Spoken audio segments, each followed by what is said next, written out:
got just what you need right here at Femi Wash Media. Call it the Midas Touch, and you wouldn't be wrong. Let us record, produce, mix, and master your audio like nobody does. Reach us on our contact today for the best quality job.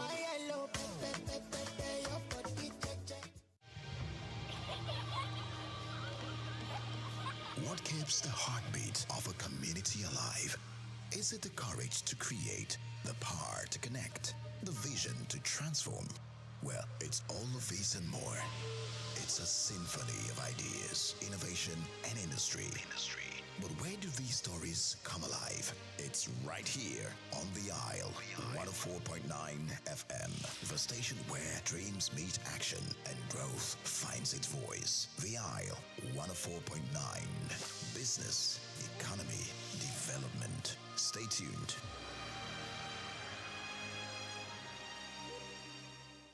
At the Africa Development Studies Center, ADSC, we are committed to driving sustainable growth and development across Africa through innovative training and research. Our mission: empowering leaders, policymakers, and professionals with the tools they need to create lasting change. With customized training, dynamic research programs, and study exchanges on leadership, management, and other critical development topics, ADSC offers a platform for exchanging cutting-edge ideas and global best practices. We provide comprehensive services in research and consultancy, capacity building, and at ADSC, learning is engaging and enjoyable. Our unique methodology includes talks, interactive exercises, games, video screenings, and lively seminar discussions, all in a comfortable and friendly environment. For more information, email us at info@adstudiescenter.com or call +234 912 039 2362. Visit our website www.adstudiescenter.com to explore our programs and upcoming events. Africa Development Studies Center, rethinking development for Africa.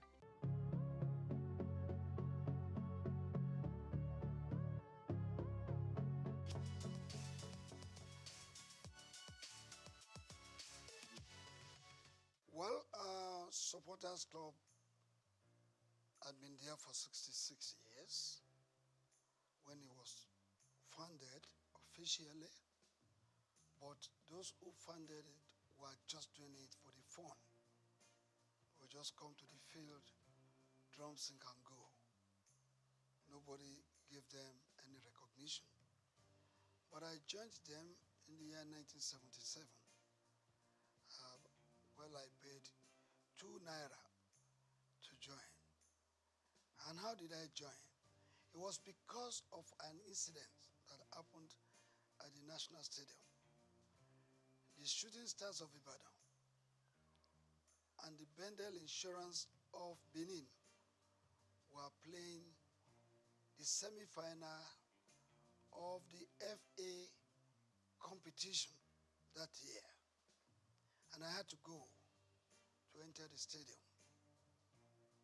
I paid 4 naira to watch the game. While entering the stadium, the whole place was filled. And when I got inside, there was no place for me to sit down. So many of us were standing out there, people outside the gate of the stadium. There were more than the people writing us at a point in time. While standing, some people just took me off ground and threw me into the crowd. And I started rolling until I landed on the culvert, concrete. Concrete slab. Before I knew it, over 50 people were on my top. And I could no longer breathe. So to me that day, it appeared I was going to die. But through the grace of God, I was able to wriggle out myself of that position. And the man directly on top of me had to leave because what I did was by biting him, and I had to struggle to go under the concrete slab. And I was right there for the first half of the game, 45 minutes. I was right there under the concrete slab. I couldn't watch the game. It was the breeze that was coming from the outer part of the stadium that saved the situation. After the first half, you know, people will get up to go to the toilets, to go and buy drinks and meet their friends. I had the opportunity of coming out, and a good Samaritan gave me a small place to sit. Even at that, I was very unconscious. I was not comfortable. But the game ended. It was a drawn game. When the game ended, everybody left the stadium. But because I wasn't very comfortable, I had to wait in the stadium for like an hour and a half before I left. So when I left and I got home, 9 p.m. network news, breaking news. 32 people died in the stadium that day. And that, the thought came to me. I probably could have been one of them. But I thank God. That was what informed my decision to say, I will not go to the stadium again until I have the best way to go into the stadium without being killed, maimed, or injured. And I decided to move with those people, and I joined them. But then we were just doing it. Maybe 20 of us, 15, 30 of us, we meet under the trees of the National Stadium, and we go home. And since that period, immediately I became a member, I introduced what they call flag bearing. When from 1977 to 1990, every Nigerian team that came out of the tunnel or goes out there outside Nigeria to play, you will see the Nigerian green, white, green flag being carried by one person. It's me. I did that flag bearing for 13 whole years. Whenever the team is played, I will be there with them. Whether it's the Super Eagles, the under-20, the under-23, the Falcons, and the rest, all our national teams. Even our club sides going out to play Continental. When you see the green, white, green of Nigeria, I used to be the one carrying that flag. So I was with them, and I rose within the ranks from being an assistant secretary to becoming the national secretary and also the chairman of the disciplinary panel of the Nigerian Football Supporters Club. And by 1990, I was voted to be the chairman. That was when the thoughts of registering the club came. So when you hear that the Nigerian Football Supporters Club founder, officially because of its registration, I did the registration. Registering the club, I moved it from Lagos to Ibadan, Oyo State. I'm an Ibadan man. Charity begins at home, they say. So I went to Ibadan. From Ibadan, I moved to Bauchi. I moved to Abuja, Kano, Port Harcourt, all the states of the Federation. By 1992, I went to Cote d'Ivoire, in Abidjan precisely, to launch the Supporters Club. I went there physically, bringing the Nigerians together, those living in Abidjan. I formed the Supporters Club and launched it officially. I I left that place. I went to Ghana. I launched it in Ghana. Leaving Ghana, I went to Gambia. I went to Burkina Faso. I went to Mali. I went to Republic of Benin. I went to Togo. I went to all the countries of Africa, putting the supporters club in place in those countries. By 1995, I moved to the United States of America. I launched the supporters club at the Giant Sports Stadium in New Jersey in 1995. After that, I went to France in 1997 to launch the supporters club in France in 1997, because we were already thinking of going to France to play in the World Cup. And if the Super Eagles will not have enough supporters there, what will happen to them? Don't forget that I led the supporters club to the United States of America for the very first time we played in the World Cup in 1994. I was at the Copa America in 1995. That was when I had the opportunity of launching the supporters club in America. In 1996, I led the supporters club to Atlanta in 96. And the winning of the trophy, the gold in football event, made possible by the supporters club, support of the supporters club. Because when you listen, when that match, you remember that we played a match with Brazil in the preliminary stage, and we lost 1-0. But we had the opportunity again to meet them during the semi-final. And during the semi-final, Brazil had given us 3 goals. We were trailing 1-3 at the interval. And when the second half came up, we were given a penalty, I think 25 minutes to the end of the game. One of our players, I don't want to mention the name, but he knows, he lost that penalty kick. That was when God told me, sing this song. It's a miracle working God. It's a miracle working God. He's the Alpha and Omega. He's a miracle working God. Of course, my members chorused. Indeed, miracle came. We scored the second goal. And the then Minister of Sports, Chief Jim Nwobodo, came to our stand and said, let it go. I heard you guys singing, it's a miracle working God. It's like God is going to make a miracle to happen today. I said, yes. And we continued. I changed the song. I have a Father who never fails. I have a Father who never fails. I have a Father who never fails. Who never fails. Who never fails.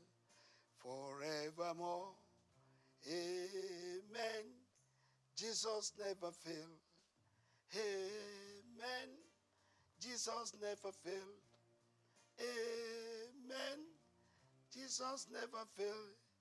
Jesus never failed. Jesus never failed. Forevermore. We scored the third goal. Then another song came. Boya chukuna gaza. Boya chukuna gaza mere. Messiah yobiuma. Boya chukuna gaza. The match ended and there was to be the extra time. And that time it was a sudden death rule. Immediately I sang that song, my people chorused. And the ball was coming to Kanunwako. He was backing the goalkeeper. Chested the ball, raised it up, turned around and tapped it to the net. And that was the 4 goals the Nigerian team scored against Brazil. And they started crying. And I decided to form another song. When Nigeria beat Brazil, when Nigeria beat Brazil, oh, Bebeto start to cry. When Nigeria beat Brazil, why Bebeto? Because they pulled him out. They were thinking, they were reserving him because they thought they would meet Argentina in the final. Unknowingly to them, that they will be beaten, they don't know. So I did that song, and we sailed into the final, meeting Argentina in the final. And that again happened. Argentina was leading us 2-1. But we came from 1-2 to beat them 3-2. Yeah, to answer your question, I did that to tell you what the supporters club is to the team. And what this man felt by registering the club is that I have that belief. And it is general. Everybody must have it. That this is Nigeria, it's our country. We have to do something by giving it a positive image, whether in Nigeria or outside. You do know that all of us cannot be Mr. President of Nigeria. All of us cannot be governors. And not all of us will be members of the National Assembly. But all of us as Nigerians have special roles to play in giving our country a befitting and positive image. That is the reason why this man has been following football supportership all the time to date.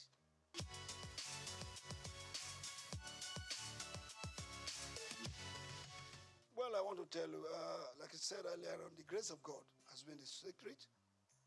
The other secret is that my members, I get them reoriented to believe in my vision. All of them supports what I was doing. They all love this country. They want to contribute their own to the good name of Nigeria. That has been the secret. And don't forget, any member of the supporters club should be referred to as a patriot par excellence, because they are not paid. They are not given any allowance. They use their time, their money, even at the risk of their lives, to support the cause of Nigeria through supportership. Well, majorly, it is funding. The challenges is funding, because if you have to support the team, yes, they are playing in Lagos, you may not spend much money. But when they are playing in Enugu, they are playing in Uyo, they are playing in Abuja, you need money, no matter how. But come to think of you traveling with 100, 200, 300, 600 supporters outside Nigeria. They will not go by road. They will go by air. It's a lot of money that we need in running the supporters club. So our main challenges has been that of funding. But I can assure you that God has been good to us.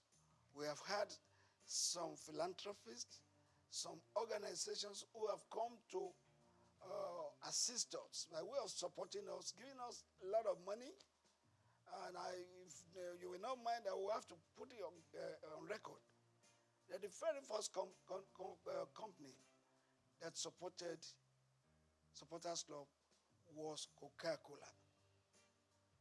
Coca-Cola did it for 2 years. They could no longer do it.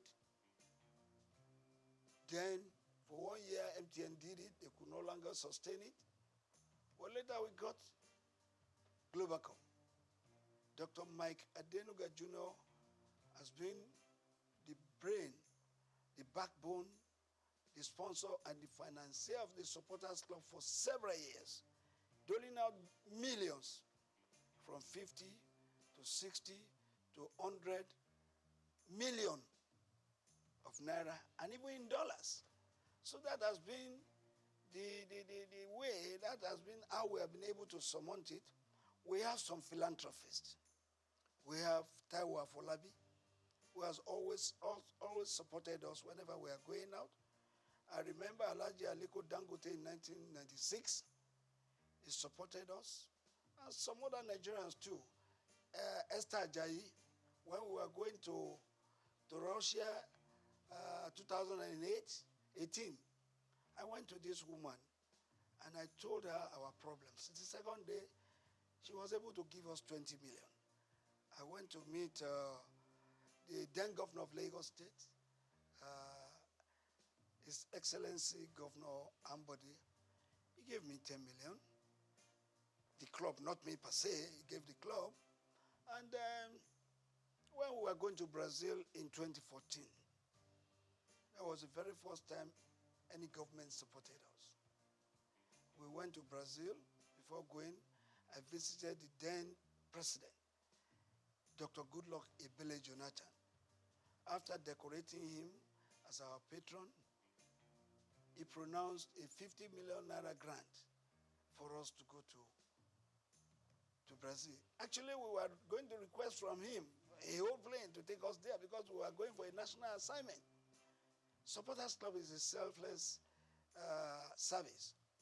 But the president gave us 50 million. I mean, good luck, Jonathan. But we ended up spending 189 million.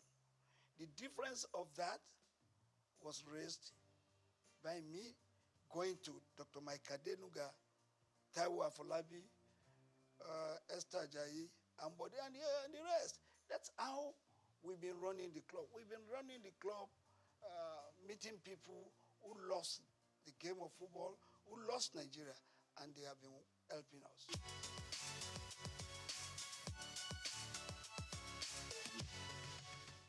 Well, very, very unfortunate.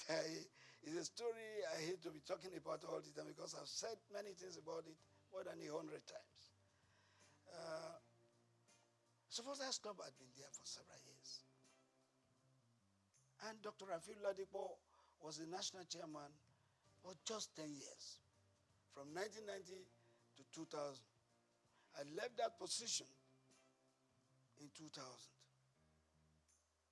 And then somebody else became the national chairman.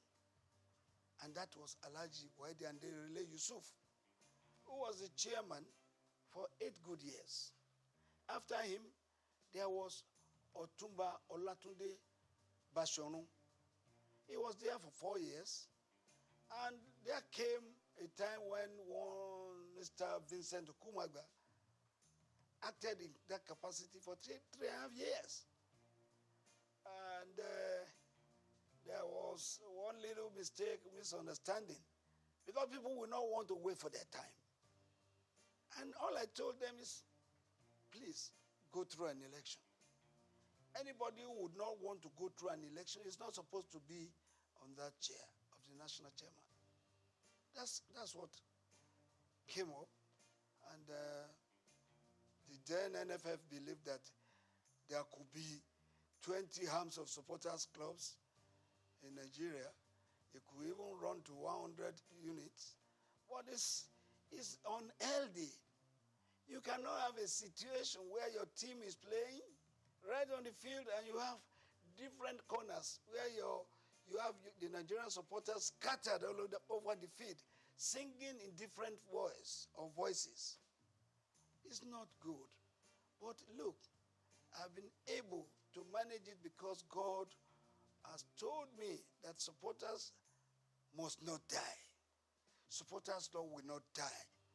I have to be patient to let them see reasons why the Supporters Club should go and support the teams with unity. As a unit, go and support the team.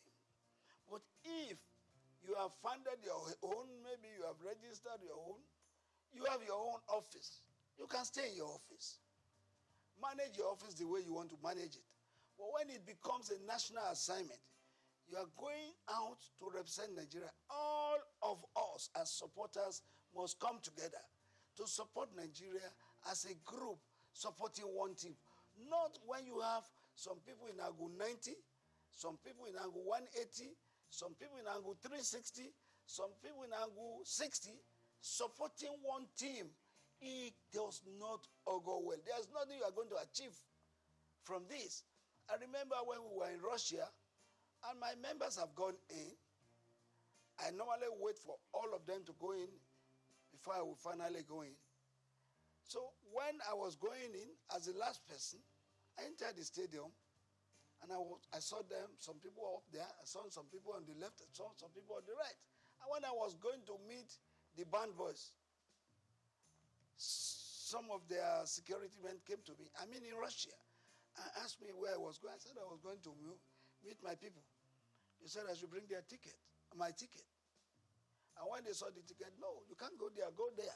That place is not yours. Your seat is downstairs there. How do I coordinate the activities of my members? This is what we've been telling them. Supporters Club must be united. They must come together, sing together, cheer the team together, and let us have a befitting result.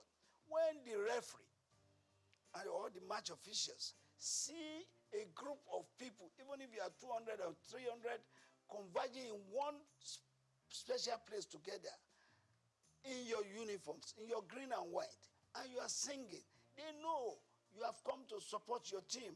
So it takes them every reason to want to do the game better. Well, when you are not there, in a capacity crowd of 90,000, we had 5 supporters here, 2 there, 7 there. When the Argentines were about 87,000 in the field, singing for their team. So I believe that the supporters club must be together. I've been able to manage it now, up to now. The national chairman of the supporters club as we speak is Reverend Samuel Ikpea. He coordinates the activities of the supporters club in Nigeria.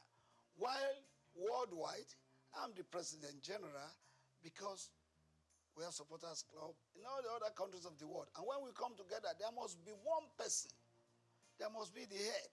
We have the president of the supporters club in Cote d'Ivoire.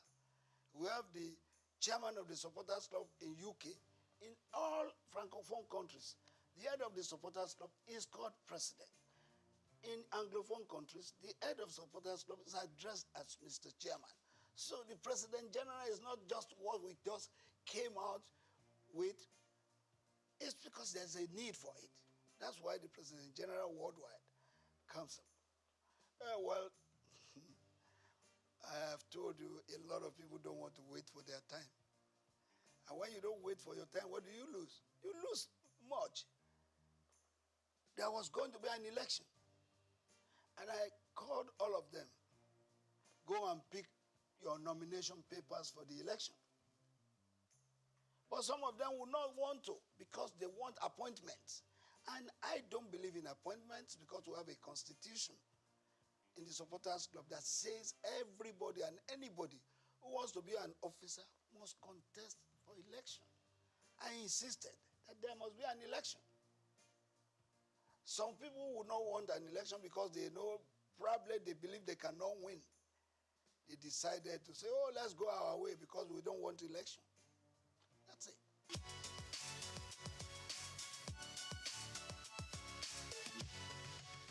Before now,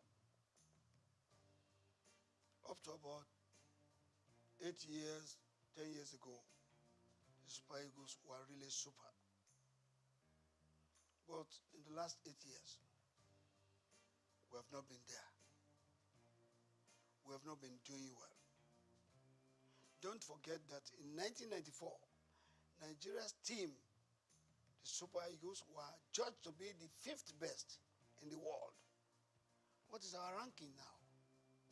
37th in the world. Even in Africa, what is our ranking? So the Eagles of the last 8, 9 years ago, no, they have not done well at all. I want anybody to tell me, what did we win in the last 8, 9 years? Don't forget that in 1980, we won the Cup of Nations right here at the National Stadium.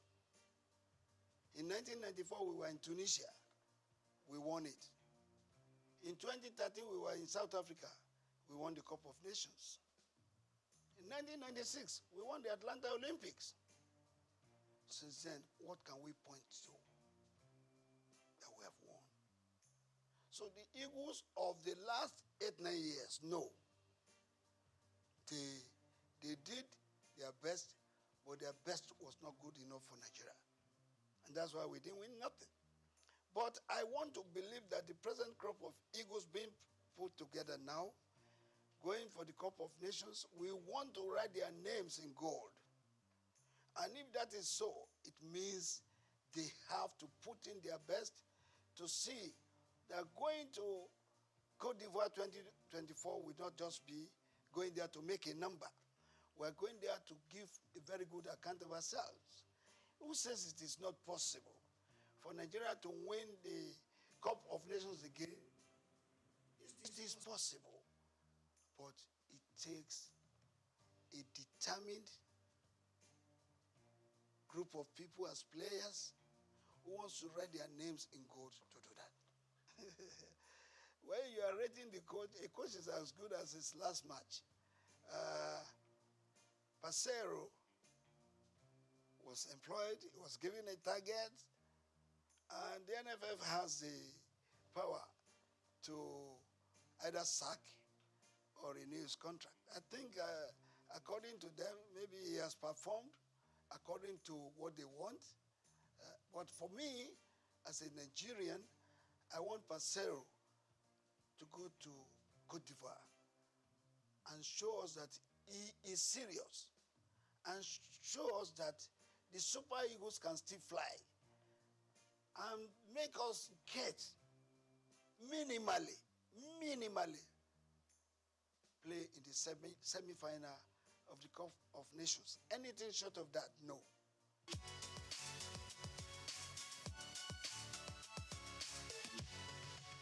Well, I want to believe that our Nigerian coaches are good. There have been 2 or 3 foreign coaches that have done well. Westhoff, Bonfrejo, and this which doctor, what's his name again? I'll remember his name. This guy qualified us to play in the World Cup with a match to go. The witch doctor. Well, the witch coach, we call him, we remember it now, it will come back.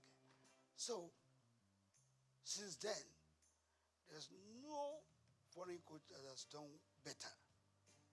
I was one of the people that went to London to recruit this man I'm talking about. When we recruited him, he came to Nigeria, and he made us to qualify for the World Cup with a match still to go. Philippe Trouzet. I was there in England where we interviewed him. Well, since then, it has been one coach coming to take our money, not giving a very good account of us, of himself. But the Nigerian coaches, let's also praise some of them. Some of them. The late Shuaibu Ahmadu qualified us to play in the World Cup, even though he did not take us there. The late Stephen Keshi also made us to win the Cup of Nations of 2013 in South Africa. So if that happens, who says the Nigerian coaches are not good? Some Nigerian coaches have proved themselves, but they still need to do more. But these 2 coaches, exceptional. That is the real reason, the real controversy we're having between the NFF and the coaches. You don't hire a coach if you know you cannot pay his wages. You must be ready to pay his salary as at when due. There's no coach who will labor and labor And after which you would have trained your players, and you are owing him salaries of 5 months, 7 months. Which coach will take that? Where is that happening across the world? Nobody will accept that. So that has to be looked into. And that is why the NFF has got to look for serious sponsors and raise funds for them to be self-sufficient, to be able to take all these challenges of paying the coaches' wages. That is a big problem. And I think the present NFF board, led by Ibrahim Guzo, will look into that, look for sponsors, serious sponsors who are interested, not just interested, but who are genuinely interested in the Nigerian game and in the Nigerian nation. You may be interested in the Nigerian game, but if you are not interested in the Nigerian game, Nigerian nation, you may not give what it takes to do. You must have the love of this country at heart, and then love the game also.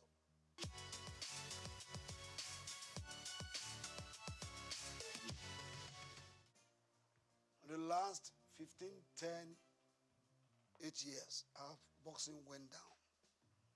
In the last 5 years to today, our boxing has come up. I am the president of the Nigerian Boxing Board of Control, and I confirm to you that every week now, we have a boxing championship. We had one last week. Tomorrow, we will have one in Abuja. When I come back the following week, there's another one. We have promoters now promoting our boxing events. And our boxers are now earning big money, other than what they were earning before. In those days, they were earning 20,000, 30,000. They go on the ring, they hit them, they shed blood, and they sweat. What do they earn? But since the last 3, 4 years, our boxers have been earning big money. Some of them earning millions. Some of them traveling abroad to earn $5,000, $10,000. And that is made possible because we have a group of people in the Nigerian Boxing Board of Control who respects each other, who respect the boxers, who respects the coaches, and who respects the promoters.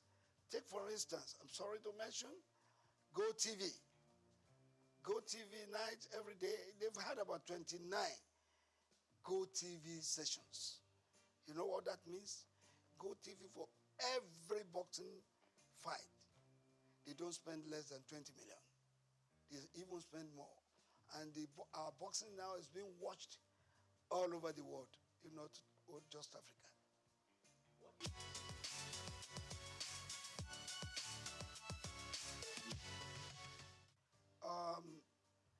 A lot of things have been said about this. We have sent memos. We have sent advice. We have met with the people in charge severally. I've had to write to both the Minister of Sports, the National Assembly, and the rest. How can we develop our sports? It's very important. Without grassroots development, you won't be there. As a matter of fact, Kanu Nwankwo happens to be a product of the Nigerian League. J.J. Okocha, product of Nigerian League. Finidi George, Emmanuel Amunike, and all of them played in the Nigerian League. How many of our Super Eagles players, those that are playing for us now, do you see what developed here? Maybe you have 2 or 3 home-based players playing. But the real product for our football development, they are here in Nigeria. We have to go back to those things we were doing that time when we got the likes of the Segun Odegbami, Henry Nwosu, Christian Chukwu, down to Stephen Keshi, Okocha, and the rest. We have to go back. We don't have to rely on those players who have been serving us in the last 12, 15 years, believing that they will continue to serve us the same way. No matter what you do, players will get weak. They will age. And when they are aging, that's when they start referring to them as tiring legs. You need replacements for them. How do you get that? You can only get them from the local scenes. We have various clubs in Nigeria playing the leagues, the Premiership, the National League, and the rest. 20 teams in one. Do you know how many of our boys out there that can play football if we harness them, bring them together, and give them the right training? Of course, let me ask you, how many of our club sites have feeder teams? Feeder teams, they are very important to the development of the game. When you have a junior player playing the feeder team and is maturing, bring him to replace a tiring leg. In the senior team, how many of those teams that we have can boast of feeder teams? How many of them can boast of their own fields? Perhaps we have about 3 clubs that are privately owned. But others are owned by governments, state governments. And state governments, what do they use them for? For political gains. And if it is political gains, well, it's off it. Let's do football like it is done elsewhere. Football is big business. People are making billions of dollars in football. Nigeria can do same. If we do same, we will take off all this nonsense. The boys going about doing a lot of violence, going to do yahoo, going to do kidnapping and the rest. You will have all of them looking forward to becoming millionaires and billionaires in future. And of course, becoming employers of labor apart from fending for their families.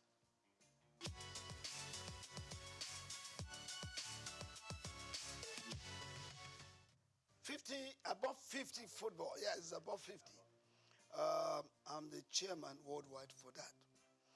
And my president is Ambassador Edward Olutoke, who has given his support, his finances to be able to do this game. The thing is this: if you have played football, you have played up to the level that you are about 40, and you are no longer playing, you are no longer doing what you know how best to do, you now go and sit down, not doing nothing. Boredom sets in. And within that period, rather than getting fit, you are aging. Some of them developing various sicknesses that they ought not to have. But because they were no longer doing what they know how best to do, they sit down. So the concept is bringing them back. Not just the footballers, but anybody above 50 could play football. Keeping fit, and above all, living a standard life. Making money. There's a way, we have one thing we are developing with the above 50 concept for you to make money. Anybody who is above 50 and has no car of ease or no house of ease or her own has not been living standard. So above 50 concept is not just to play football alone, but to help you to keep fit, to keep you healthy, and make you to live standard life and make money. That is what we're doing. And as I speak with you, Brazil has embraced it. Mexico has written to us that they will want to play with us. The last competition we had, and the prize, the winner's prize was 5 million, which was paid instantly. The second place was 2 million, while the top place was 1 million. And we put a lot of money in organizing that. We're going to start the second edition very soon. We're now having clubs from Benin, Edo, where people from Abuja people from Kwara registering to be part of the above 50 football.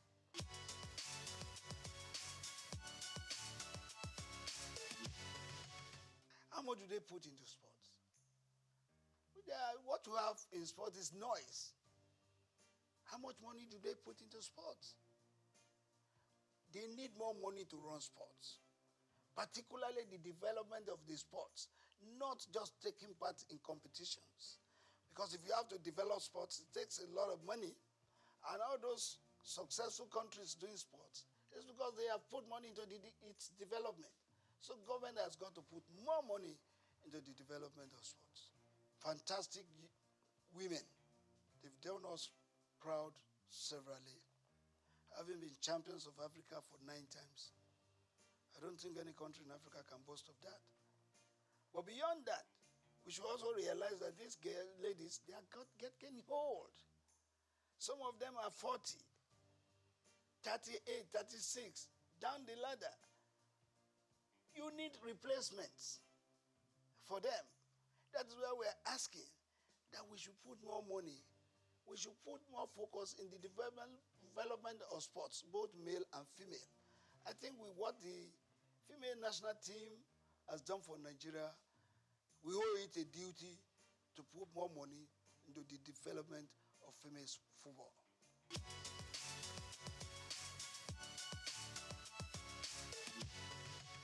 I'm not thinking about that. If I want to, I would have been in politics, party politics.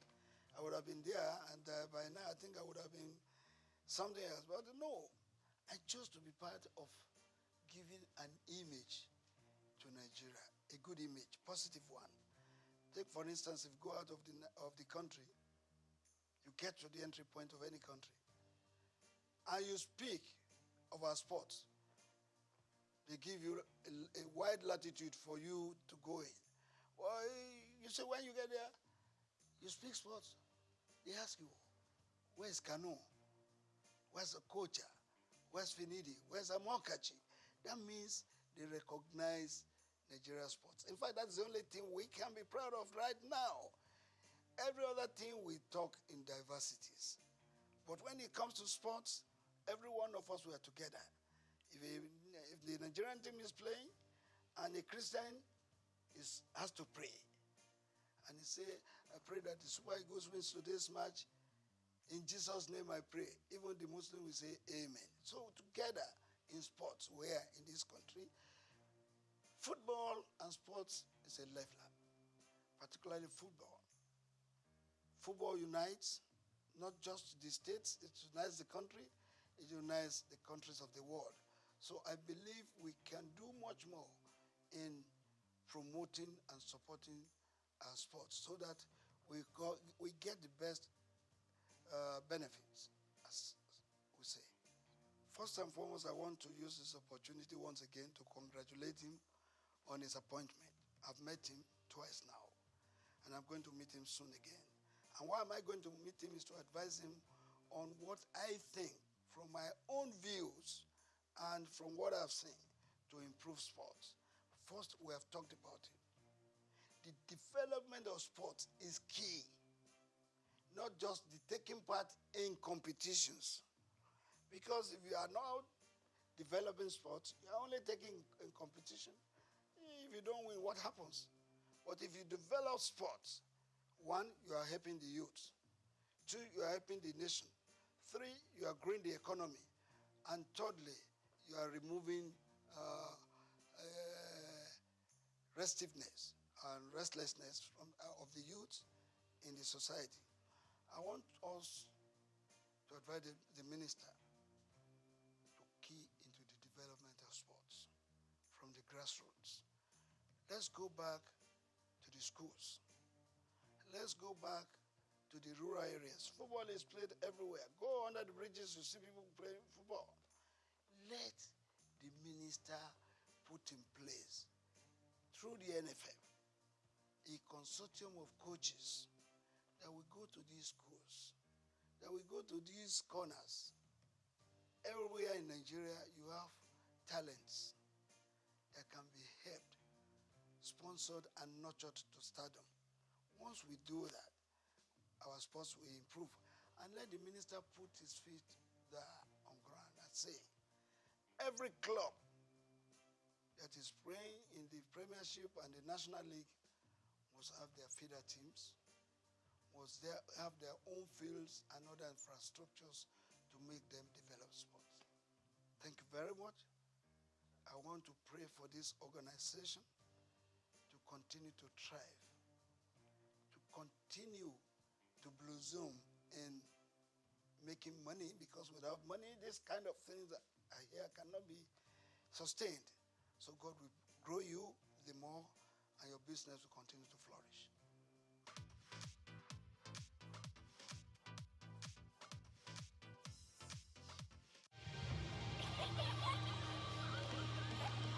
What keeps the heartbeat of a community alive?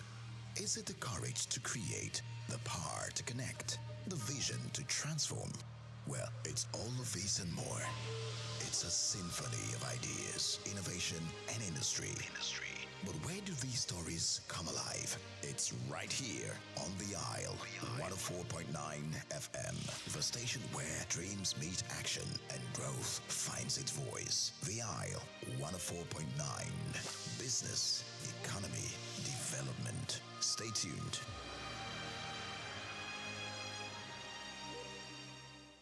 We've got just what you need right here at Femi Wash Media.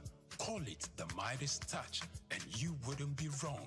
Let us record, produce, mix, and master your audio like nobody does. Reach us on our contact today for the best quality job. My hello,